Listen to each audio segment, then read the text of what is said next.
Mom called me useless in front of our whole family, so I gave her 1 week of useless. By Sunday, the water was shut off. My brother was sleeping at a neighbor's house, and my mom was on the phone crying to the same aunt she'd been laughing with 5 days earlier. I'm 16. I've been the only functioning adult in my house since I was 12. My mom works nights at a nursing home. She makes decent money, but she spends it before it lands. Nails, subscriptions she never uses, overnight packages from websites I've never heard of. My stepdad Glenn drives a forklift. He's not mean. He's just not there. Even when he's sitting in the living room, he's not there. I have a younger brother, Hollis, who's 9. I work weekends at a car wash and pick up shifts bussing tables at a diner on school nights. I bring home around $700 a month. Every cent goes to this house. I pay the water bill because my mom forgot it so many times they put us on a final notice list. I buy groceries every Tuesday. I cook dinner 5 nights a week. I make sure Hollis does his reading log. I take him to his asthma appointments because the last time my mom took him, she went to the wrong office and missed it entirely. I check his inhaler before bed. I wash his sheets every week because dust makes his breathing worse, and nobody else thinks about that. Nobody notices. My mom thinks the house runs on autopilot. Glenn thinks everything is my mom. My mom thinks everything is just easy. Last Tuesday, my Aunt Sheila came over for dinner. I'd cooked baked chicken, rice, green beans, nothing fancy, but it was hot, and it was ready. Halfway through, my mom started complaining about money. Sheila asked how the bills were getting paid. My mom shrugged.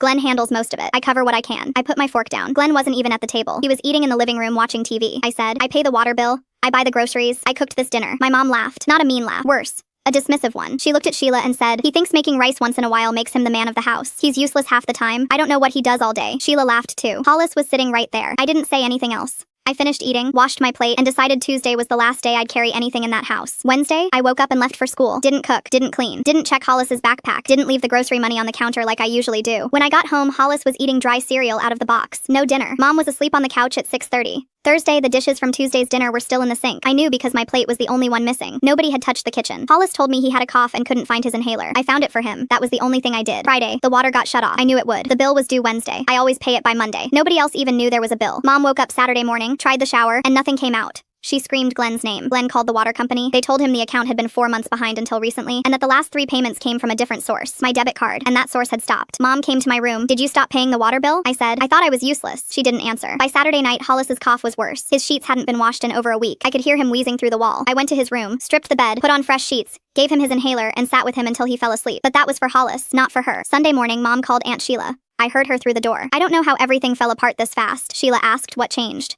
Mom said, nothing changed. That's the problem. Nobody's doing anything. I opened my door and looked at her. She stared at me. I watched it register. The groceries, the cooking, the water bill, the inhaler, the sheets, Tuesday's dinner that she took credit for while calling me useless to our whole family. She hung up the phone. She sat on the hallway floor and said, I didn't know. I said, you didn't look. She cried. I didn't. Monday, she paid the water reconnection fee herself. She went to the grocery store for the first time in months. She bought the wrong rice and forgot Hollis's apple juice, but she went. Glenn still eats in the living room. Mom still doesn't fully get it. Hollis still comes to me first when he can't breathe. But now when Sheila calls and asks how the house runs, my mom goes quiet, because she knows the answer was sitting at her dinner table the whole time, and he wasn't useless.